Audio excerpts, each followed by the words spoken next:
Welcome to Season 2 of Unprivate Parts. This podcast is a space where women can feel supported and understood as we have open, honest conversations about women's health and the uncomfortable subjects we all want answers to. In this season, we will explore the complex realities of breast and gynecologic cancer journeys, breaking them down with empathy and expertise. From hearing the words, "you have cancer," to making decisions, undergoing treatments, navigating survivorship, and seeking support, we will cover it all.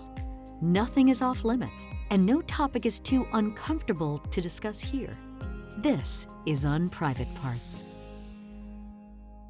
Hi, I'm Lauren Smith, the Business Development Manager at Women's Hospital in Baton Rouge, and we are back hosting the Unprivate Parts podcast. I am so excited to welcome Dr. Jamie Patterson, one of our women's breast surgical oncologists. She has walked beside countless women through their cancer diagnosis, and we want to start at the very beginning, the moment a woman hears, "You have cancer." And those are three words that change everything. So in this episode, we'll discuss what that moment really feels like, how to manage the fear and shock, how to communicate that diagnosis to your loved ones, and how to transition from panic to a plan. If you or someone you love is at the beginning of your cancer journey, this conversation will offer clarity and reassurance from a physician who understands the emotional upheaval of a new diagnosis. Welcome, Dr. Patterson. Thank you for joining us. To start, I just want to have a conversation. I know you recently moved to Baton Rouge, and how has your experience been moving from California to Rhode Island, and what is different in the South? Well, thank you so much for having me. I'd have to say a lot of things are the same and a lot of things are different. The hospitality, of course, is something that always you want to know. And the weather, too. I have to say it's a lot warmer, so that's been kind of nice this fall. But a lot of the medicine, wherever you go, is the same. So the patients, their experience, and what they're going through, unfortunately, is somewhat universal. The food, music, they can all bring us together, but so can a diagnosis. And we are so glad that you are with us. You are a board-certified OBGYN. What led you on your journey towards breast surgical oncology? It's a bit of a unique route, I would say, but starting out when I was a medical student, I knew I always wanted to take care of women, and I had a strong interest in oncology. And so for a long time, I was back and forth between actually GYN oncology and breast oncology. And I really loved taking care of women. I liked looking at imaging, but I will say that from a surgical perspective, I really loved the way that breast oncology had a bit of a more creative aspect to it as well.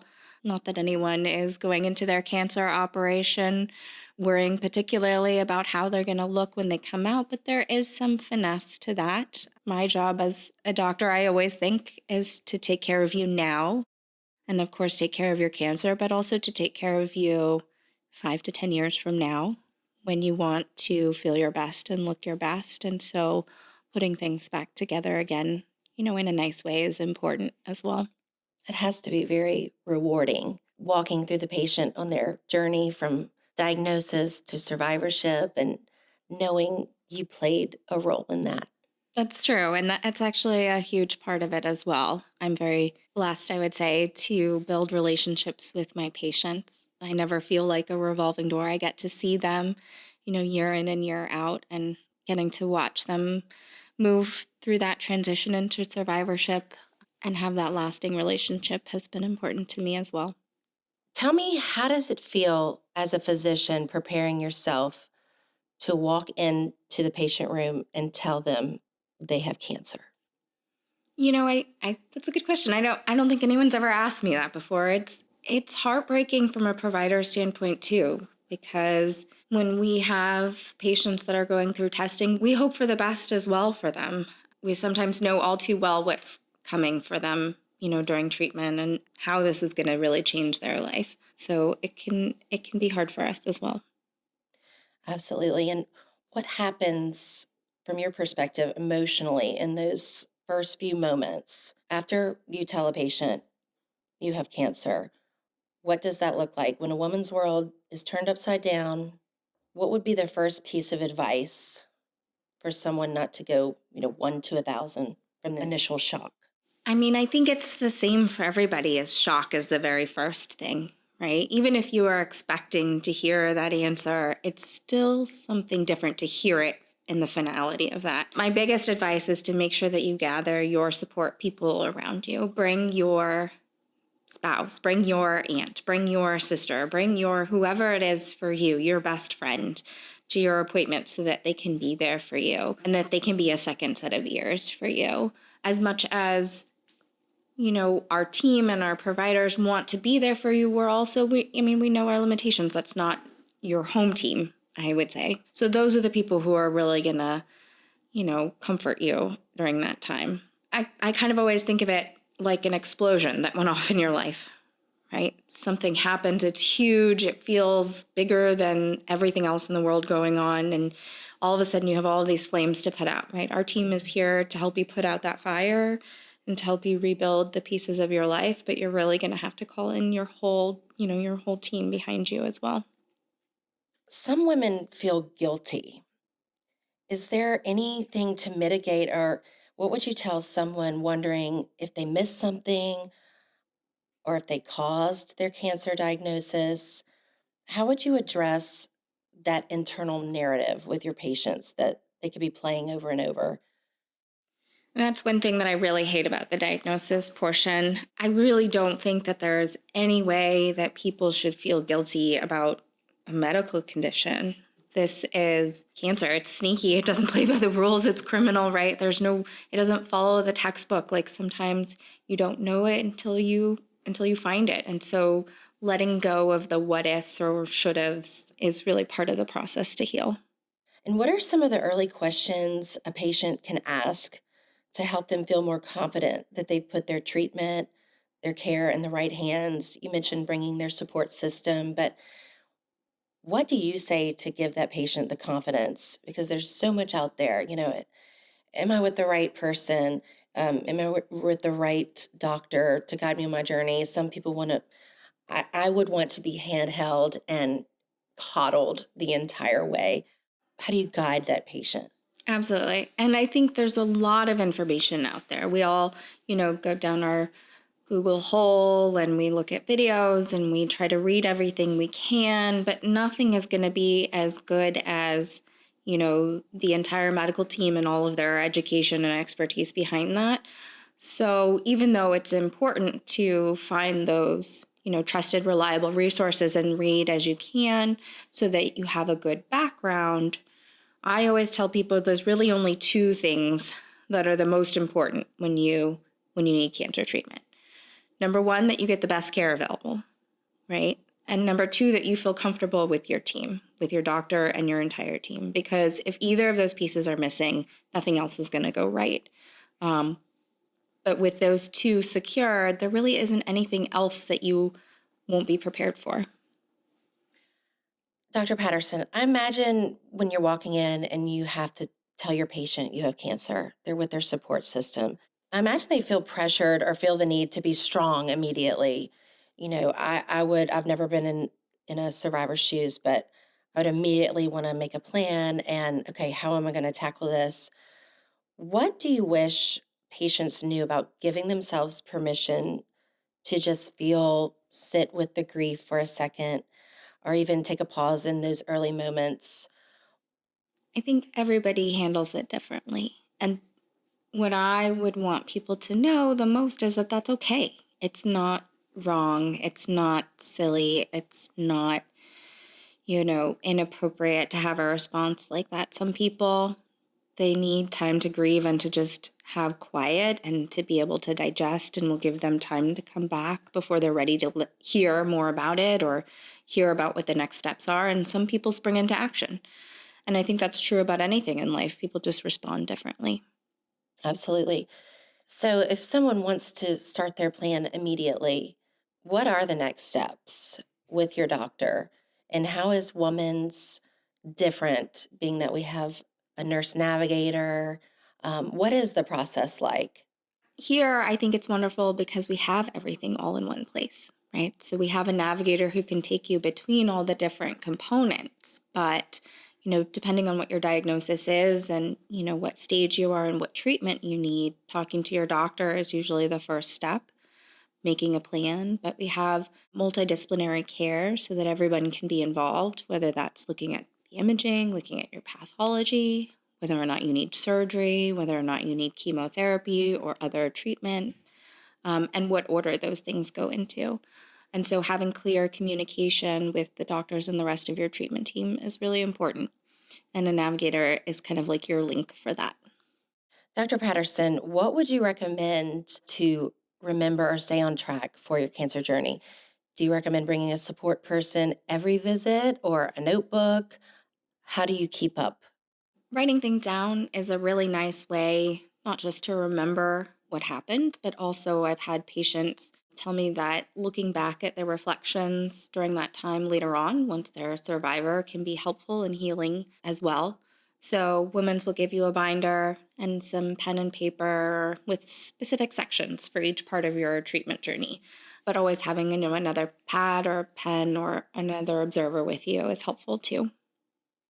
And what would you say to the patient? Because growing up, the C word, it's always synonymous with fatality at times.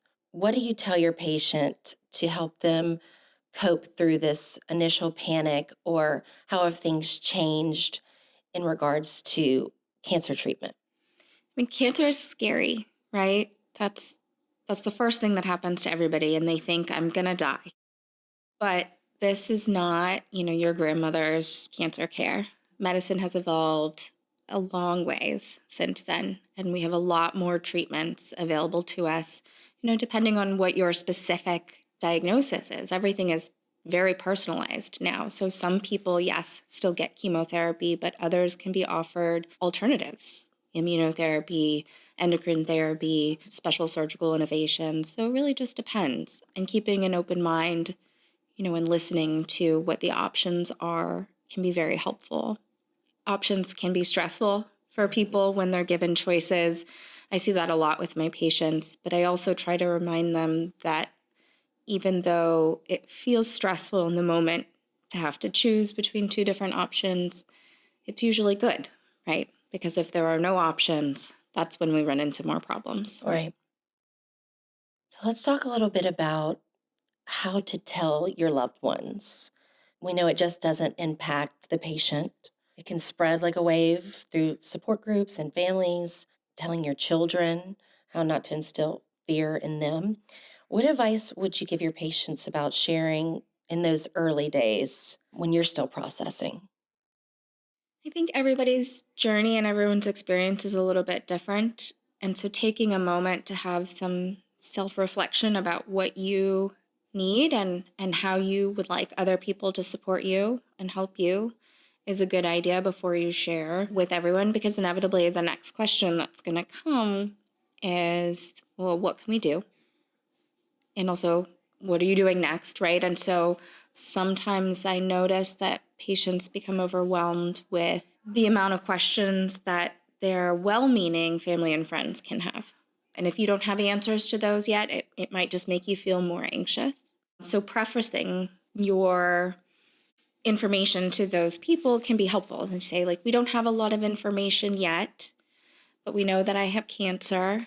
We have a good team. We're not talking about the treatments yet, but I'll fill you in when I have more information, just so that you don't feel overwhelmed. I am so that person that is well meaning, but you never have the right words. I guess give me some advice on what can the family members say or do. And everyone's different, but in well meaning, it can sometimes be the wrong thing to say. I mean, I think we all have our friends and family's best interest at heart. But when you start asking about or comparing specific treatments, or, what should they do next? What doctor should they see next? What imaging should they do next? All of those types of questions, it can be a bit intimidating and also potentially medically inaccurate, depending on who you're comparing to. Every diagnosis is different. Did you But hear I that, Aunt Sally? but I think general overall questions about how the patient is doing are always well received. How can I help you? What food can I bring to your house? Being a little bit more specific sometimes helps too, not just, hey, how can I help out? Because they don't even know what they need necessarily. But saying, like, I'm going to come clean your house. What day is a good day, right? Or I'm going to come bring some food for the family, or I'm going to, come to your next doctor's appointment with you if you're comfortable with that. It can be helpful to have additional people around. I love that. What is the core message of reassurance that you, from a physician who's walked this journey besides so many women? It's hard to have trust. And I know that is challenging for all of us. But I think, especially here at Women's, where we're very specialized, you have to remember that we do this every day. And not in a way that I want anyone to feel like they're less special or less personalized of a case, but, that we've seen this before and that we can take care of you and we got this.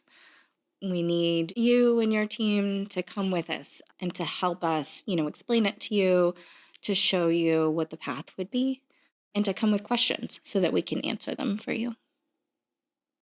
I love that. It's so hard to trust because there's so many variables and information out there. I don't even go on WebMD anymore because it's going to tell me something that is not cute. So, families that don't have the same situation, let's talk about resources for patients and how, as a community, we can get those to them in a timely manner in this difficult time. So there's a lot of different resources. Our social workers and case managers are very helpful about putting together resources that are even in wherever you're coming from, like your local community.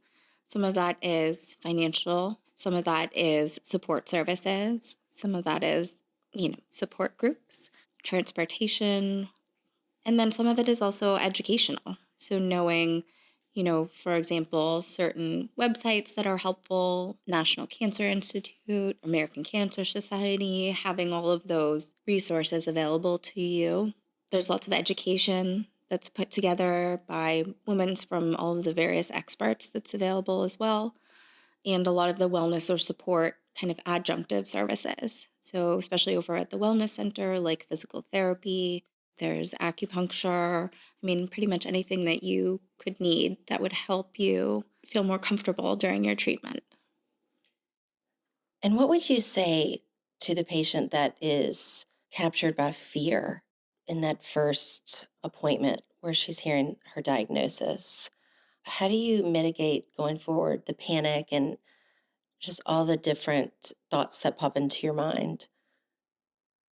I think a lot of it is feeling comfortable with your team, making sure that you have the answers about what this really is, what it truly means, and knowing that there is hope, that there's good treatment out there, and this is not necessarily a death sentence, that we have good treatment for this and that we'll get you through it.